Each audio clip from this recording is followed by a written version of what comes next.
Hello everyone, hope you all are doing good.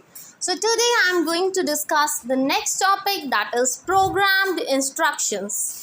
Concept, theoretical rational, principles and styles of programmed instruction, ये हमारे syllabus में, right? तो आज जो हम करेंगे वो है इसका कंसेप्ट एंड इसके प्रिंसिपल्स, ठीक है जी। मोस्ट इम्पॉर्टेंट क्वेश्चन है ये थर्ड यूनिट में से, ठीक है जी। अगर बीएड वालों को ये टॉपिक है तो उनके अकॉर्डिंग ये वैसे तो एमएड का टॉपिक है, ठीक है जी। तो बीएड में भी सेम ही चलेगा, बट जो एमएड का ये जो टॉपिक है एजुकेशनल टेक्नोलॉजी एंड आईसीटी का है ये, ओके। तो उस अकॉर्डिंग थर्ड यूनिट में से मोस्ट इम्पॉर्टेंट क्वेश्चन है दैट इज प्रोग्राम्ड इंस्ट्रक्शन। और ये क्वेश्चन है जो आपके प्रैक्टिकल में भी आपसे पूछा जाएगा, बिकॉज आपको एक प्रॉपर फाइल है प्रोग्राम्ड इंस्ट्रक्शन की, राइट। तो उसके लिए भी बहुत ज़रूरी है कि आपको अगर वाइवा देना है तो आपको समझ आनी चाहिए उस चीज़ के बारे में। सो प्रोग्राम्ड इंस्ट्रक्शन एक्चुअल में क्या होता है, अगर मैं सिंपल सी बात उसमें बताऊं भाषा में, तो ये क्या है एक्चुअल में कि जैसे आप फ़ोन की बात कर लो या आप सिंपल जैसे आप कोई टेस्ट दे रहे हो, ठीक है, कोई भी टेस्ट दे रहे हो, टेस्ट इन द सेंसेस कोई कॉम्पिटिटिव एग्जाम की तैयारी कर रहे हो, आप क्या करते हो, मॉक टेस्ट लगाते हो, राइट, ऑनलाइन जाके थ्रू कंप्यूटर योर लैपटॉप्स और मे बी योर स्मार्टफोन्स आजकल तो, ठीक है। तो क्या है, आप मॉक टेस्ट लगाते हो, उसमें क्या होता है कि जब आप कोई अच्छा सही आंसर देते हो तो आपका करेक्ट रिस्पॉन्स आता है, राइट। एंड जब आपका रिस्पॉन्स गलत हो, आपने आंसर कोई गलत दिया, तो नीचे आपको सीधा करेक्ट आंसर मिलता है ना, फुल उसकी एक्सप्लेनेशन की आपका आंसर क्यों गलत है, ठीक है। तो वो क्या होता है, एक तरह से प्रोग्राम्ड इंस्ट्रक्शन होता है, जहाँ पे बच्चे अपनी जिम्मेवारी पे खुद स्टडी करते हैं, खुद थिंक करते हैं अच्छे से, खुद ही अपने आप को इंस्ट्रक्शंस देते हैं कि नेक्स्ट टाइम मुझे ये चीज़ गलत नहीं करनी क्योंकि मेरा आंसर गलत है। और बच्चे को यहाँ पे पता लग जाता है कि मेरा जो गलत आंसर है उसका करेक्ट आंसर क्या है, और नेक्स्ट टाइम जब मुझे ये मॉक टेस्ट लगाने हैं तो मुझे ये आंसर पता होना चाहिए, राइट। वो होती है प्रोग्राम्ड इंस्ट्रक्शन। आई होप आपको समझ आ गया कि जैसे होते हैं ना, बहुत सारे टेस्ट दिए होते हैं, ठीक है। ये है हमारा फर्स्ट लेवल गेम भी, अगर आप खेलते हो सिंपल नॉर्मल गेम की भी अगर मैं बात करूं, ये फर्स्ट लेवल है, ये सेकंड लेवल है, ठीक है। और इसमें होता क्या है कि जब आप क्या करोगे, एक लेवल जब तक पार नहीं हो जाता ना, आप सेकंड लेवल पे जंप नहीं कर सकते। बस वही चीज़ है प्रोग्राम्ड इंस्ट्रक्शन, कि जब तक बच्चे का एक आंसर सही नहीं हो जाता, बच्चे को अच्छे से समझ ना आ जाए ना कि मेरा आंसर ये गलत है, और नेक्स्ट टाइम वो अगर फिर से ये चीज़ गलत कर रहा है तो उसका लेवल कंप्लीट नहीं होगा, ठीक है। पर जिस टाइम उसका लेवल 1 में वही क्वेश्चन अगेन एंड अगेन सही होगा, वो नेक्स्ट लेवल पे जंप कर जाएगा, राइट। वो होती है प्रोग्राम्ड इंस्ट्रक्शन। ये तो एक सिंपल सा जो एग्जांपल देके मैंने आपको समझाया, आई होप इतना समझ आ गया होगा कि प्रोग्राम्ड इंस्ट्रक्शन होता क्या है।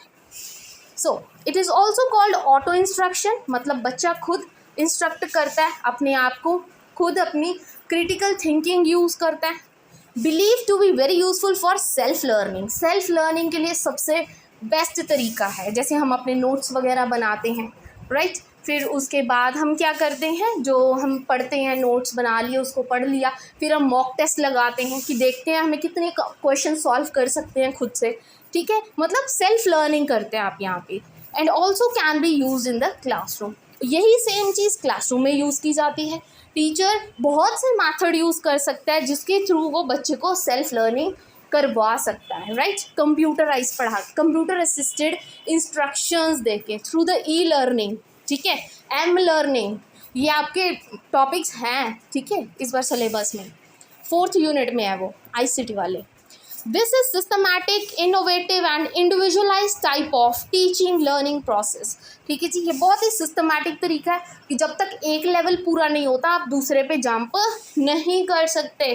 पहले आपको एक आंसर सही करना पड़ेगा, जब तक आपको समझ ना आ जाए कि आपकी गलती है कहाँ, तब तक आप दूसरे लेवल पे नहीं जाओगे, दूसरे क्वेश्चन पे नहीं जाओगे, ठीक है। इनोवेटिव तरीका है बच्चे को सिखाने का, क्योंकि जब हम गलतियाँ करते हैं ना और खुद से करके देखते हैं स्पेशली, तो वो चीज़ ज़्यादा देर तक हमारे माइंड में रहती है कि हाँ मैंने यहाँ पे गड़बड़ की थी, ठीक है। एंड इंडिविजुअलाइज टाइप है कि एक बच्चा एक टाइम पे अपने घर पे बैठ के जहाँ मर्जी वो ये टेस्ट जैसे लगा सकता है, ठीक है। एक क्वेश्चन गलत हो गया, फिर उसको रिवाइज करेगा बार बार, तो बच्चा इससे ज़्यादा सीख सकता है, राइट। इसके लिए कोई ग्रुप बनाने की ज़रूरत नहीं है, ये इंडिविजुअलाइज्ड टीचिंग लर्निंग प्रोसेस है। दिस मैथड एक्चुअली पॉपुलराइज किसने किया था? B.F. स्किनर ने किया था, राइट। B.F. स्किनर को फादर बोला जाता है ऑफ प्रोग्राम्ड इंस्ट्रक्शन। फादर कौन थे प्रोग्राम्ड इंस्ट्रक्शन के? B.F. स्किनर, जिन्होंने बोला कि बच्चा सेल्फ लर्निंग करके ज़्यादा अच्छे से सीख सकता है, राइट।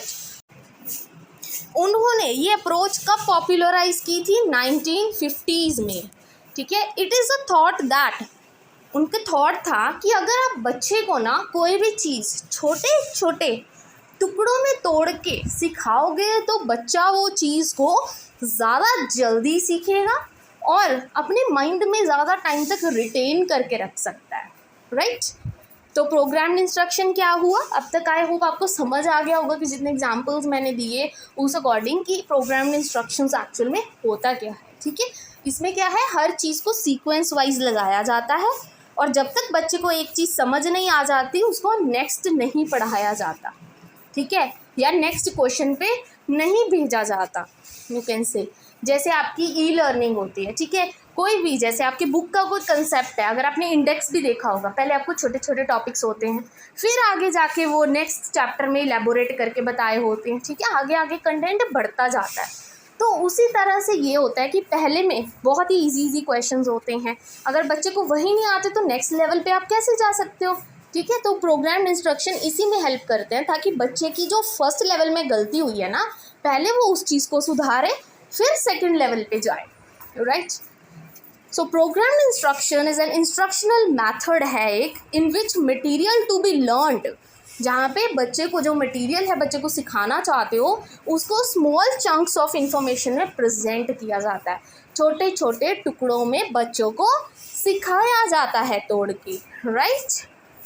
नेक्स्ट डेफिनेशन एक आधी आनी ही चाहिए क्योंकि पेपर में आपको पता है लिखनी होती है डेफिनेशन। तो दैट पहली definition, instructions through information given in the small steps, मतलब छोटे छोटे टुकड़ों में, with each requiring correct response by the learner before going on to next step. जैसे कि मैंने बताया, जब तक एक स्टेप कंप्लीट नहीं होता, जब तक बच्चा उसका करेक्ट आंसर नहीं देता ना, तब तक वो नेक्स्ट क्वेश्चन पे मूव नहीं कर सकता, राइट। वो होती है प्रोग्राम्ड इंस्ट्रक्शंस।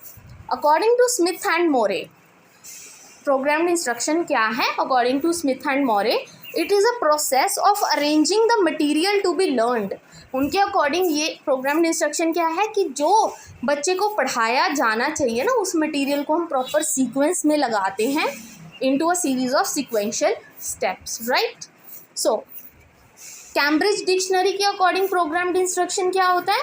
ये मेथड होता है टीचिंग का और ट्रेनिंग का, जिसमें स्टूडेंट्स अकेले ही काम करते हैं, work alone at their own rate, check their answers and move forward when they answered correctly, ठीक है। और जब एक आंसर सही चला गया तब जाके वो नेक्स्ट स्टेप पे जाएंगे, अदरवाइज उनको पहले उसी क्वेश्चन को करेक्ट करना चाहिए, ठीक है, जो गलत हुआ है।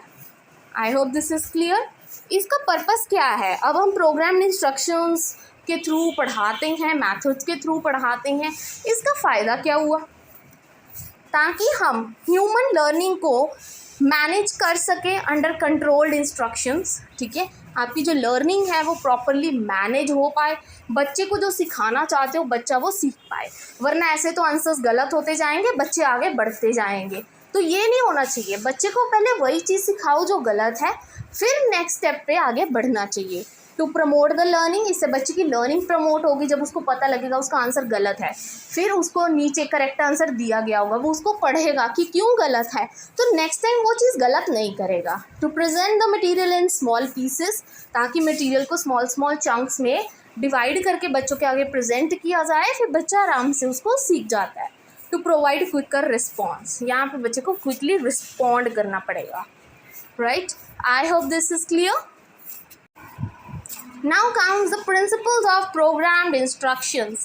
Programmed instructions जो हैं उनके मेन प्रिंसिपल्स क्या हैं? अब तक तो आपको programmed instructions अच्छे से समझ आ गया होगा, अब आते हैं हम उसके प्रिंसिपल्स पे। पहला प्रिंसिपल तो यही है स्मॉल स्टेप्स, कि बच्चे को प्रॉपर सीक्वेंस में छोटे छोटे चंक्स में छोटे छोटे टुकड़ों में तोड़ के वो चीज़ पढ़ाई जाती है, ठीक है, प्रेजेंट की जाती है, ताकि वो बच्चे की जो माइंड में ज़्यादा टाइम तक रहे, ठीक है। तो पहला प्रिंसिपल यही है। This principle include analysis of the content और the subject matter to be learn और टॉट, जो उसको पढ़ाना है और उसने लर्न करना है।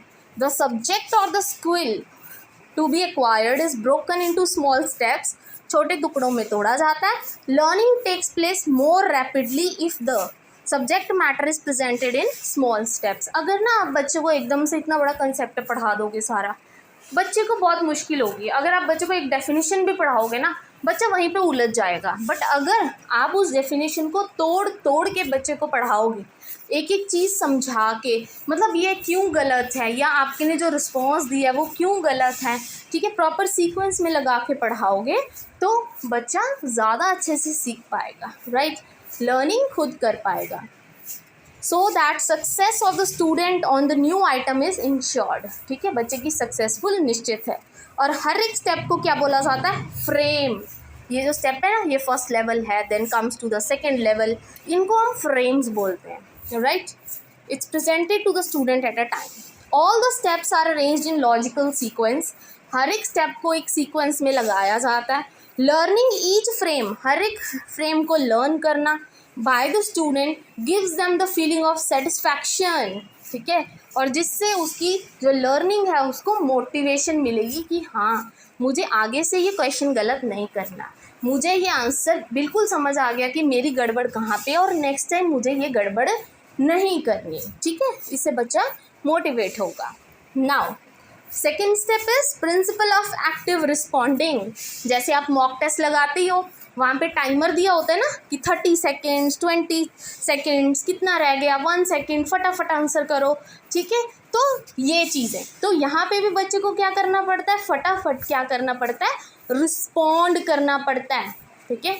Learner are made to interact with every bit of information and make the response, because the assumption underlying this principle is that for meaningful learning response must be made by the learner, क्योंकि response देना बहुत ज़रूरी है, ठीक है। Response करेगा बच्चा, चलो गलत ही रिस्पॉन्ड करे, बच्चा रिस्पॉन्ड तो करे, ठीक है, उसको पता तो लगे अगर गलत भी है तो कहाँ गलत है, तो रिस्पॉन्ड करना बहुत ज़रूरी है। अगर ऐसे टाइमर ख़त्म होता गया, टाइम निकलता गया और बच्चे ने रिस्पॉन्ड ही नहीं किया, तो बच्चा वो क्यों अटैम्प्ट कर रहा है क्वेश्चन को।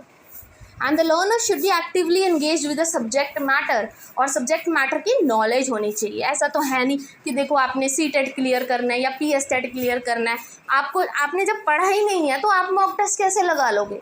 तो आपको उस सब्जेक्ट मैटर के बारे में, बच्चे को सब्जेक्ट मैटर के बारे में पता होना चाहिए, तभी तो वो क्वेश्चन अटैम्प्ट कर पाएगा, right. I hope second principle is also clear to you. Now comes third principle, that is principle of feedback.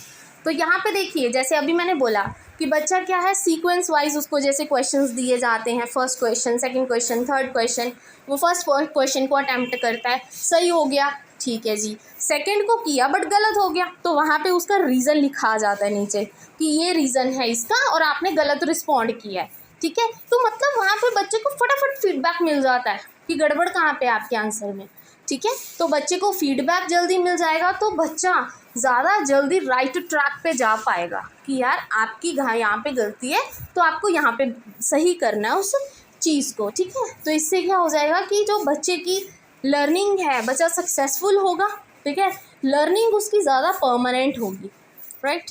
I hope this is clear. Now comes the fourth principle, that is self pacing.